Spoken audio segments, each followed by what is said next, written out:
This is the Keycard Shell, and in this video I'm doing a full unboxing, setup and review of this device after using it for a week. And this device is actually quite unique. There's nothing else like this on the market, where this is quite modular. You can swap out the battery, these cards, and you can still work with it. And it signs everything here offline because it's air-gapped. Everything is open source, so anyone can audit it and we can rebuild it if the company ever goes away. So there are a lot of unique stuff here that can add a lot of security to your software wallets like MetaMask. And also, if you like hardware wallet videos like this, make sure to help me with a like. Alright, let's get into the video. Alright, let me first go ahead and explain a few of those words I mentioned in the beginning, because they are the whole point of how this wallet works. So the Keycard Shell is modular, it's fully open source, it's air-gapped, and it's a signing device. So let's go through those. Modular means the wallet is made out of separate parts that can be swapped or replaced. You have the shell here, which is the bigger plastic device with a 2-inch screen, physical buttons for navigation, a camera for QR codes, and a replaceable battery. Then you have the key cards, which are the small smart cards that hold your actual private keys. And Keycard being open source overall means that all the code that runs the device, everything, the firmware, the hardware, everything is publicly on the internet, so anyone can look at it and verify it does what they say. With most other hardware wallets out there, you just have to trust the company behind the wallet. The device being air-gapped means the device never connects directly to the internet or to other devices through cables or wireless signals like Bluetooth or Wi-Fi. Instead, it communicates through QR codes that you scan with the device's built-in camera. This matters because if a device cannot connect to anything, it cannot be hacked remotely. A hardware signing device means it's built to sign crypto transactions with your private key without exposing that key to anything connected to the internet. Each of these key cards contain its own secure element chip inside, which is a specialized tamper-resistant computer chip that holds your private key. These chips are EAL 6+ certified, which is the same high security standard used in passports and other bank cards. So the chip itself is tested to government-grade security levels. The private keys never leave the key cards. The shell itself is what they call stateless, which means it does not store anything sensitive, no sensitive data. So the shell is essentially just a screen and a camera that lets you interact with these key cards. All the security lives on the card. Alright, let's do the unboxing.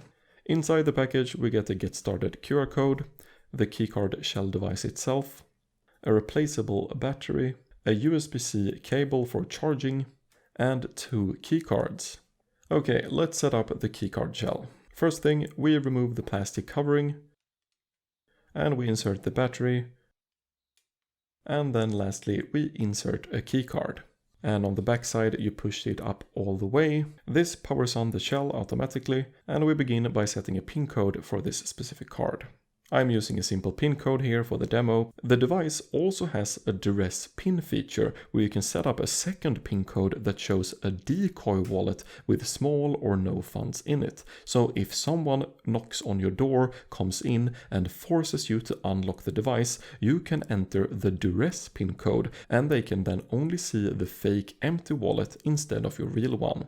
That is a very nice security feature for physical security scenarios.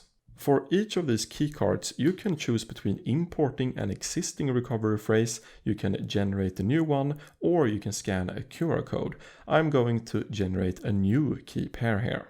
The Keycard Shell gives you a few options on how to handle backups. You can choose a 12-word or a 24-word BIP39 seed phrase, which are the most traditional ones. 24 words is of course the most secure one.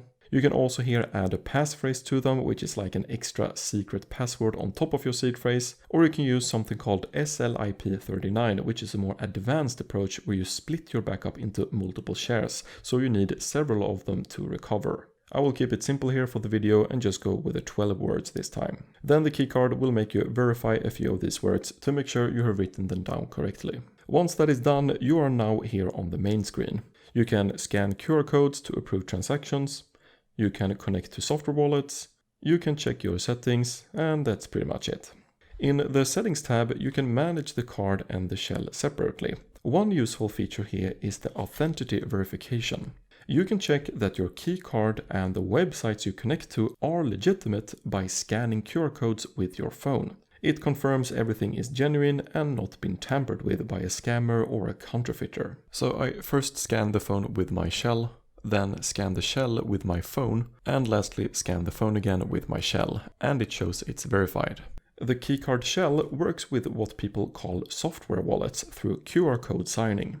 Software wallets are crypto wallets you install as an app on your phone or as a browser extension. The main supported software wallets right now that we can use this with include MetaMask, Rabby, IMToken, Backpack, BitGet, Status Wallet, and Umbria for EVM chains and DeFi. EVM stands for Ethereum Virtual Machine and basically means Ethereum and all the chains built on the same technology like Polygon, Arbitrum, Optimism, Base, and many others. For Bitcoin specifically, it works with Blue Wallet, Sparrow, Spectre, Nunchuk, Unisat, Cov, and Bitcoin Safe. One thing we need to mention here though, it does not have native Solana support yet, so if you use the software wallet Phantom or Solflare directly for Solana, those will not work with the keycard.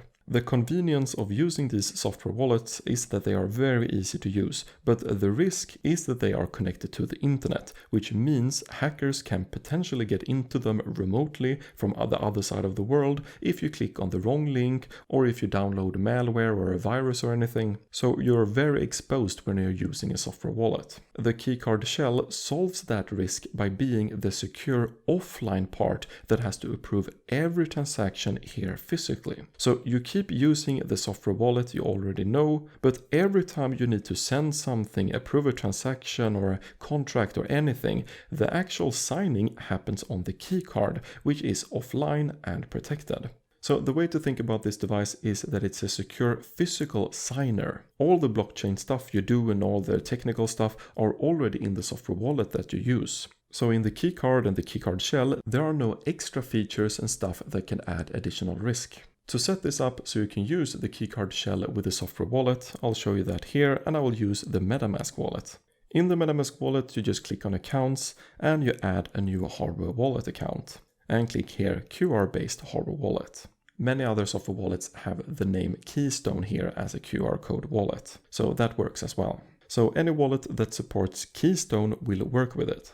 On the shell, go to Connect Software Wallet, select Ethereum, and it shows a QR code. Scan that QR code with your phone's MetaMask camera. Choose the account you want and unlock it. It doesn't matter which one here. Now you have a QR account in MetaMask that is protected by your physical keycard.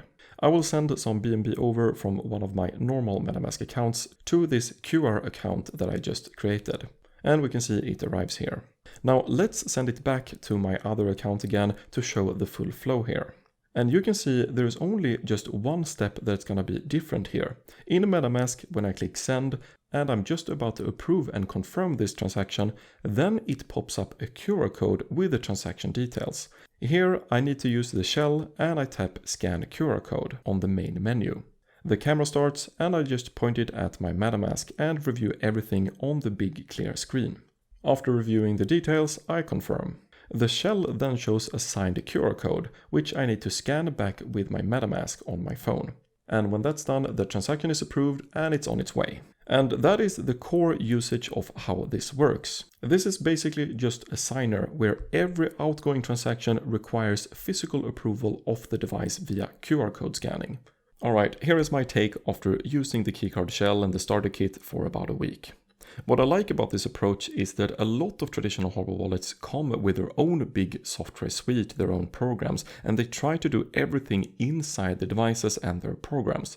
The Keycard Shell here takes quite the opposite approach. It's a focused open source air gap signer that works with the software wallets that we already use every day, like MetaMask. So we do not have to change our entire workflow, how we use our software wallets. With this, we can just continue to use them, but add a lot of security to it. And the clear signing we can do for transactions on this big screen means we can actually verify what's happening and we can avoid that blind signing risk.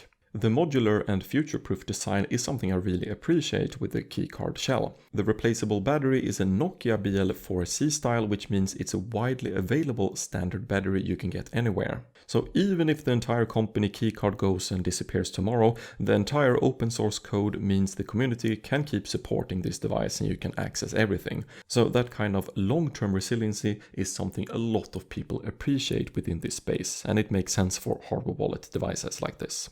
The overall value for the starter kit where you get all of this is around $135. I think is quite okay to make your software wallet that much safer. And also, if you're interested, you can get everything from Keycard about 5% cheaper if you use the discount code Nordic at checkout, or you can use the link down in the video description. Now, there are a few things worth mentioning about this device. The approval of transactions is using the QR code scanning flow, and sure, it gets a little bit time to get used to that you need to scan and then scan again with your mobile phone, but those are some serious and critical security features to be able to verify both devices and everything. So I think that's just a perk, and honestly, after using it for a week, I think it goes within a few seconds to do both of the scannings, so it goes very fast. The plastic build of the shell is something probably a lot of people will comment about, but I actually think it's a perk because it enables us to be modular, to replace the battery and to replace and use different kind of cards. So I think that's actually just a perk. But the biggest real limitation with the Keycard Shell right now, because they are still quite a new company, they do not have support yet for the Solana blockchain, the Solana ecosystem. So if you only use like MetaMask, Rabbi now or Bitcoin, that works perfectly well with this device. But if you only use the Phantom wallet within the Solana ecosystem with meme coins and such, then this device is not for you as of now. I don't know yet if they're gonna add more support later on, who knows. If you do know about that, please leave a comment about it. So overall, the Keycard Shell turns your hot wallet into something much closer to cold storage for signing without forcing you to change the wallets you already use. So if that is something you want to make your software wallets a lot more secure when you are browsing the internet using different DeFi apps and such, the Keycard starter kit can make a lot of sense. But those are just my thoughts. Let me know in the comments what you think, and if this video helped you, make sure to help me out with a thumbs up. Alright, I'll see you in the next one. Bye bye.